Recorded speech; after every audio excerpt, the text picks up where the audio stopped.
보통 성형 광고를 할 때 수술을 기점으로 비포와 애프터를 대비시켜서 수술 효과를 극대화하잖아요.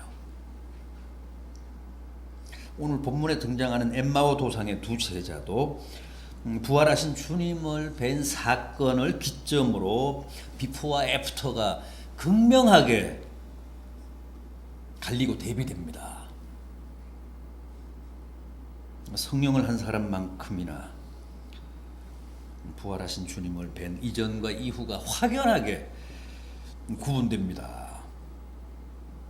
엠마오는 예루살렘에서 서북쪽으로 약 13km 정도 떨어진 작은 마을인데, 부활절 당일 두 사람이 낙향을 하고 있었습니다. 두 제자가 낙향을 하고 있었습니다. 물론 12제자 가운데 두 사람은 아니었지만 주님을 늘 추종하고 따라다니던 사람들이었는데, 어쨌든 지금 예루살렘을 등지고 엠마오로 내려가고 있습니다. 이들은 아직 부활하신 주님을 뵙지 못했기 때문에 표정이 몹시 어둡고 우울했습니다. 무엇보다도 그들의 눈이 가려져 있었습니다. 이 24장 15절 이하를 보십시오. 우리는 28절부터 봤습니다마는 15절 이하를 보십시오. 그들이 서로 이야기하며 문의할 때에 예수께서 가까이 이르러 그들과 동행하시나 그들의 눈이 가려져서 그인 줄 알아보지 못했다. 당시 그들이야말로 눈이 있어도 보지 못하고 귀가 있어도 듣지 못하는 상태에 있었습니다. 사실 이들은 그 당일 예루살렘에서 이미 예수님의 부활 소식을 여인들로부터 들었습니다. 막달라 마리아로부터 들었습니다. 그럼에도 11절을 보면 그 여자들의 말이 허탄한 소리로 들려서 믿지 않았다는 거예요. 이상한 여자들이 이상한 소리를 한다는 것 중으로 치부해버린 겁니다. 그런데 이렇게 눈도 귀도 가려져 있던 사람들이 그 엠마오 도상에서 부활하신 주님을 뵙고 나서는 어떻게 됐습니까? 31절을 보십시오. 그들의 눈이 밝아져 그인 줄 알아보더니, 여러분 누구나 부활하신 주님을 뵈면, 부활하신 주님을 만나고 나면 반드시 눈이 밝아집니다. 귀가 열립니다. 그래서 주님의 모습을 볼 수 있고 주님의 말씀을 들을 수 있습니다. 눈이 열렸다는 뜻은, 눈이 열렸다는 말은 소위 영안이 열렸다는 뜻입니다. 그래서 신령한 것을 볼 수 있는 눈이 생겼다는 거예요. 귀가 열렸다는 얘기는 영의 귀가 열려서 신령한 주님의 음성을 들을 수 있는 귀가 됐다는 뜻입니다.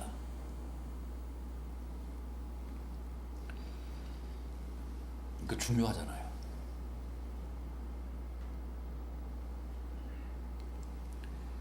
우리는 늘 말씀을 들어도 제대로 듣지 못합니다. 주님이 우리에게 많은 걸 계시하셔도 우리가 제대로 보지 못합니다. 제대로 깨닫지 못합니다. 제대로 분별하지 못합니다. 왜 그럴까요? 우리의 눈이 가려져 있어서 그렇습니다. 귀가 열려져 있지 않아서 그렇습니다.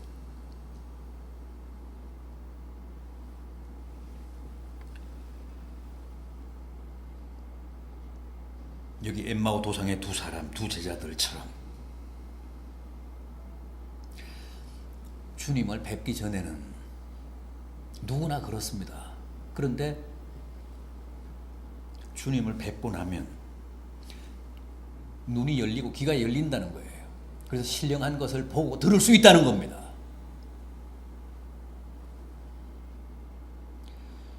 여러분, 오늘 우리가 꼭 부활하신 주님을 뵈야 할 이유가 여기에 있습니다. 반드시 부활하신 주님을 만나야 합니다. 체험해야 합니다.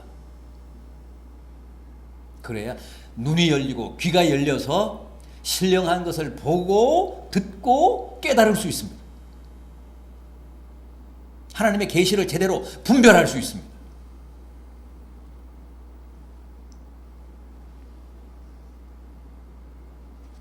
다음, 부활하신 주님을 뵙기 전에는 그들의 마음이 몹시 어둡고 무겁고 슬펐습니다. 17절 하반절을 보십시오. 두 사람이 슬픈 빛을 띠었다고 합니다. 그들은 아직도 주님의 십자가 사건의 충격에서 헤어나지 못하고 있었습니다. 이미 주님은 그날 새벽에 부활하셨는데 그들은 아직도 부활하신 주님을 뵙지 못했기 때문에 여전히 절망감에 사로잡혀 있었다는 겁니다.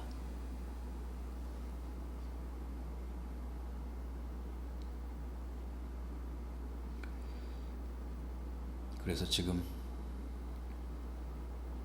지난 3년간 주님을 따라다니다가 십자가 사건으로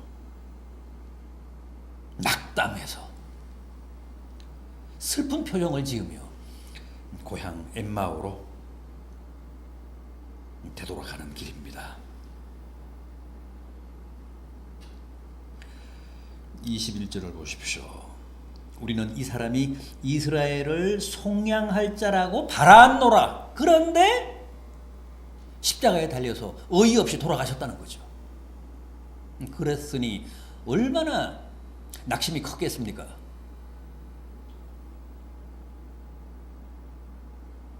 얼마나 안타깝고 슬프고 착잡했겠습니까?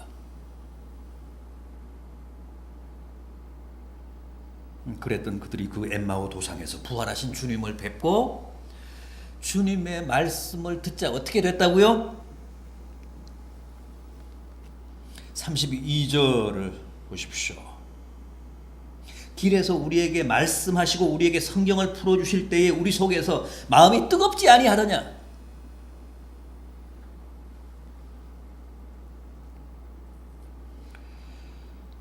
여러분, 부활하신 주님은 우리의 마음을 뜨겁게 하십니다. 우리를 기쁘게 하십니다. 우리의 마음을 가볍게 하십니다.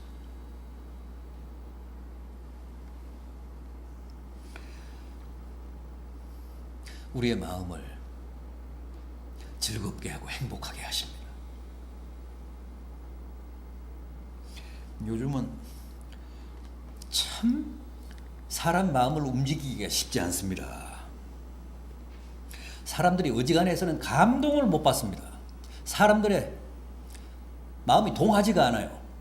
왜 그럴까요? 문화 자체가 너무 극단적이고 자극적이어서 그렇습니다. 그래서 어지간히 독해서는 아무런 감흥을 못 느낍니다. 뭐 우리가 다 그렇습니다. 자극을 너무 많이 받아서 그렇습니다. 그러나 지금도 부활하신 주님이 우리의 마음을 건드리시면, 우리의 마음을 뜨겁게 하시면 우리가 달라집니다. 우리가 정말 기쁘고 즐겁습니다. 마음에 어떤 행복을 느낍니다. 그렇게 슬프고 우울했는데 엠마오 도상의 그 두 제자도 주님이 나타나셔서 말씀을 하시고 또 말씀을 풀어주시니까 그 마음이 뜨거워졌습니다. 무겁던 마음이 가벼워졌습니다. 슬프던 마음이 즐거워졌습니다.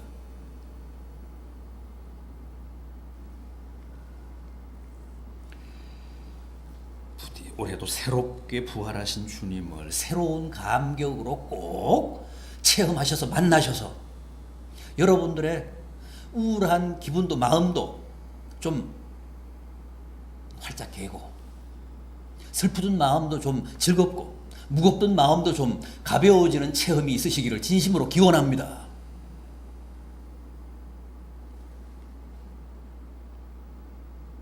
또 있습니다. 당시 그 두 제자는 깊은 불신앙에 빠져 있었습니다. 22절 이하를 보십시오.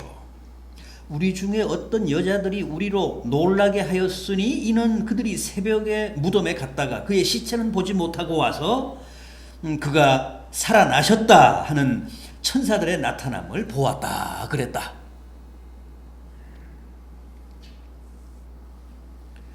아까도 말씀을 드렸듯이 이들은 이미 예루살렘에서 막달라 마리아의 증언을 들었습니다. 주님이 부활하셨다는 소식을 접했습니다. 그럼에도 불구하고 그 소식을 허탄한 얘기로 치부하고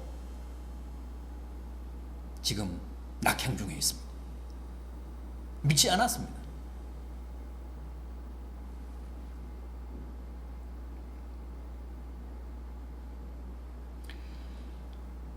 (25절을) 이하를 보십시오. 주님이 이 두 사람의 불신앙을 준엄하게 꾸짖습니다. 미련하고 선지자들이 말한 모든 것을 마음에 더디 믿는 자들이여, 그리스도가 이런 고난을 받고 자기의 영광에 들어가야 할 것이 아니냐? 예루살렘에서 여인들이 부활을 증언했을 뿐만 아니라 이미 성경이 부활을 예언했지 않느냐? 그런데 그걸 왜 그렇게 못 믿느냐?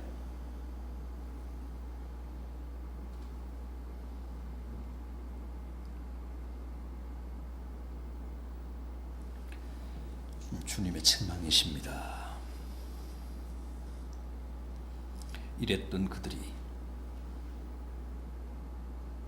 그렇게 엠마오 도상에서 부활하신 주님을 체험하고 어떻게 됐습니까? 등지고 낙향했던 예루살렘으로 다시 돌아가 사도들을 만나고 그들에게 길에서 주님 만난 이야기를 간증하며 부활을 증거했다고 합니다. 오늘 본문 마지막 절인 34절 35절 보십시오. 주께서 과연 살아나시고 시몬에게 보이셨다 하는지라 두 사람도 길에서 된 일과 예수께서 떡을 떼심으로 자기들에게 알려지신 것을 말했다.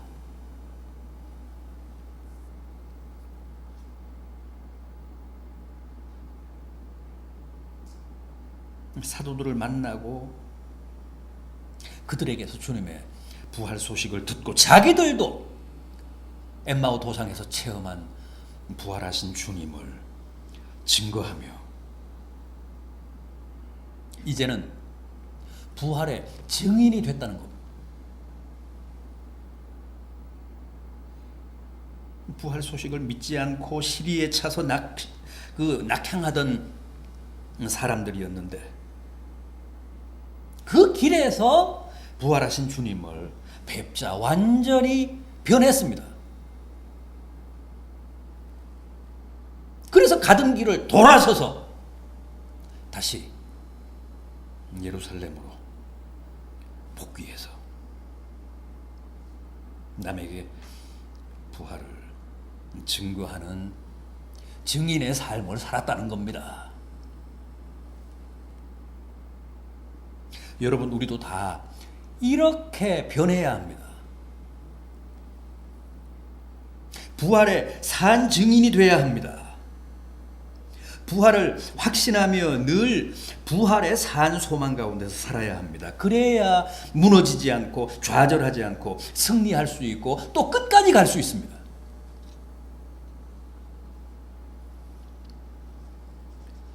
부디 엠마오 도상에서 부활하신 주님을 뵙고